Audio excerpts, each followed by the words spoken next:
Good morning, children.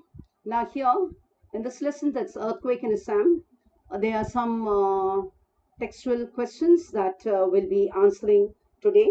Okay, apart from that, we also have some grammar, okay, questions. Okay, now, all of you know this lesson, that's earthquake in Assam, was written by, okay, Ruskin Bond.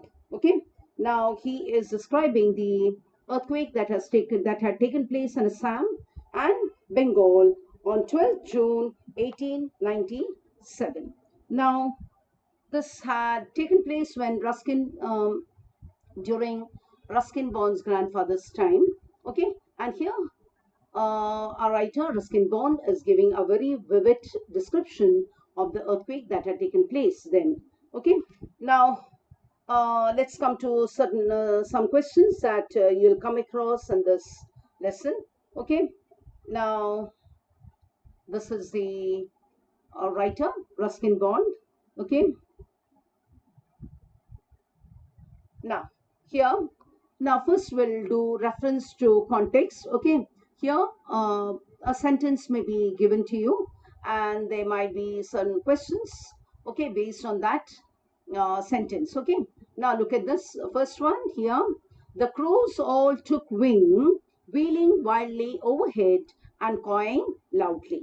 Okay, so all of you remember what we had done in this lesson. Okay, where I had told you that animals tend to sense danger, okay, even before human beings can. Okay, so here the cause can be seen, wheeling wildly overhead. Okay, so why were the crows wheeling loudly? The crows were wheeling loudly because they could sense natural disaster. Okay, in case any disaster is going to happen, animals know it earlier than human beings. Okay, second one, according to the writer, why did they do so? So who's the writer, children? Here is Ruskin Bond. Okay, so according to the writer Ruskin Bond, the crows could sense the approach of an earthquake. Okay, the third one, how were the animals and birds reacting? Okay, so animals and birds were reacting in various ways. So the chickens flapped in circles, the dogs were jumping and ran out with their tails between their legs. Okay, the dogs also were scared, they are frightened, and they're jumping around, they're running out with their tails between their legs. So children, when such questions are asked, children, it is very, very important that you go through the lesson carefully. Okay, only then you'll be able to, remember. You'll have to remember the lesson. Okay, only then you'll be able to, answer questions based on these. Okay, the next one. The second one, the back door was the only way of escape. That's the second one. Whose escape is being talked about here? Okay, so who escaped, children? You remember, grandfather was in his bath. Okay, and at the time when the earthquake had taken place, grandfather was in his bath. Okay, so whose escape is being talked about here? The grandfather's escape is being talked about here. Why did the speaker want to escape? Okay, so why did grandfather want to escape? Okay, so he wanted to escape because there was an earthquake and he was caught in the bathroom. Okay, so grandfather wanted to escape. He also wanted to see whether grandmother and the children were safe. Okay, so he had to escape. Okay, but he was caught in his bathroom. Okay, what was wrong with the inner door? Okay, so the problem with the inner door was that boxes, furniture and plaster had come up against it. Okay, so he tried to escape from the inner door, but he could not because, boxes, there were furniture and the plaster had all come up against the inner door. So the back door was the only way of escape. Okay, now next is, we have some prefixes here, children, in this lesson. Now, what are prefixes? Okay, pre means before. Okay, look at that. Prefix is a group of letters that you add to the beginning of a base word to change the meaning of the word. So, what are you doing, children? You are adding at the beginning of the base word. Okay, so there'll be a complete change in the meaning of the word. Okay, here's an example for you. The word is unclear. Okay, here clear means free from difficulty, but when you're adding un to it, it means difficult to see or understand. Okay, so you're adding a word, okay, to the base word. Okay, so when you add a group of letters to the base word, the meaning completely changes. For example, unclear. Now, clear means free from difficulty, but when you are adding un to it, the meaning completely changes, children. So, the meaning becomes difficult to see or understand.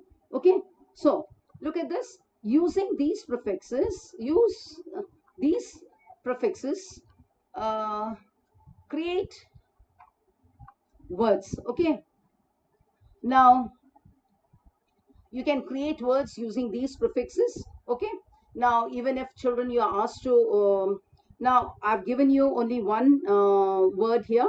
Okay, you can have many of your own also. Okay, here bi. Okay, bi is given.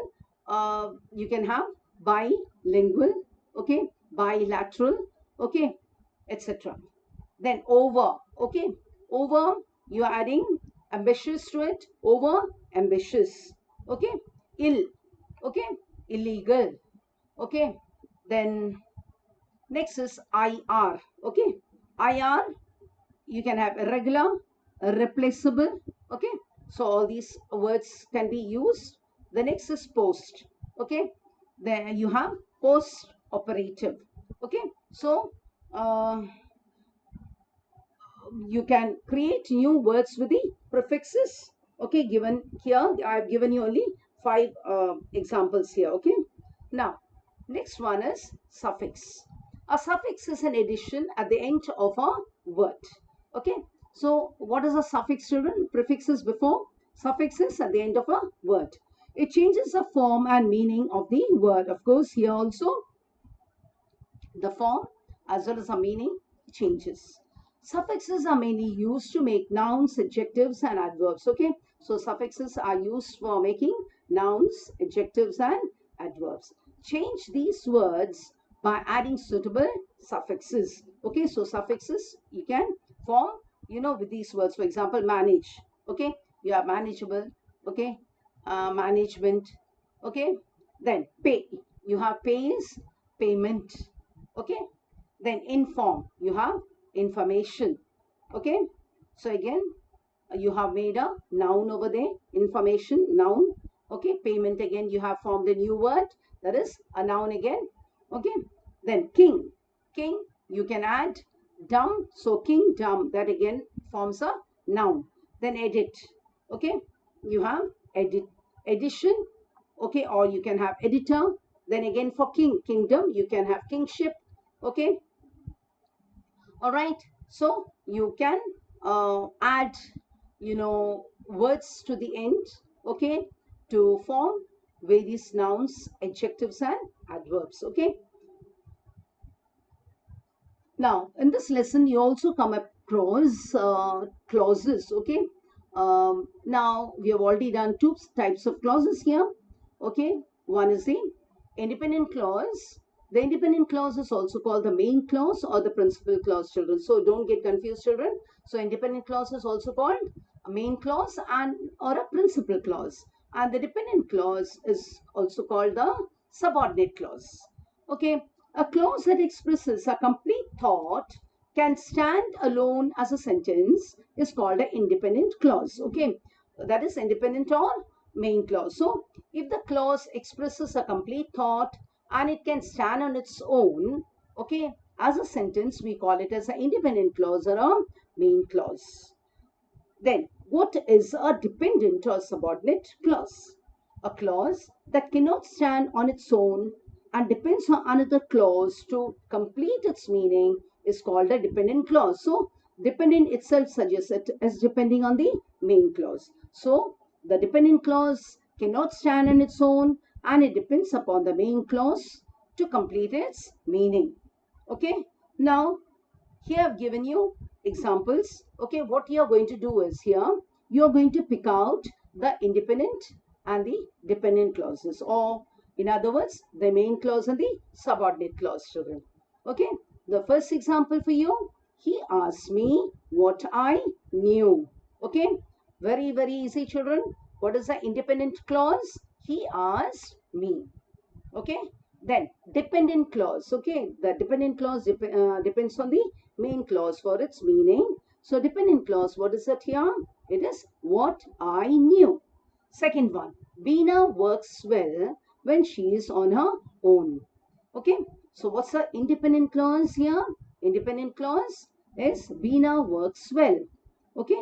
Then second one, dependent clause, when she is on her own.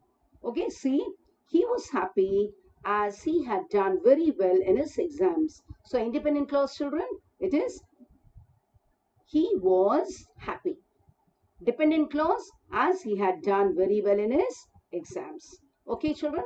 So by now, children, so in this lesson you have come across um, prefixes and suffixes. You have learned how to add prefix and suffix to the base word. Okay, and here you now are able to understand.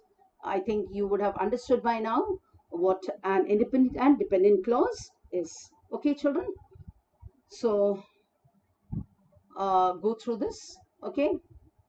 Thank you.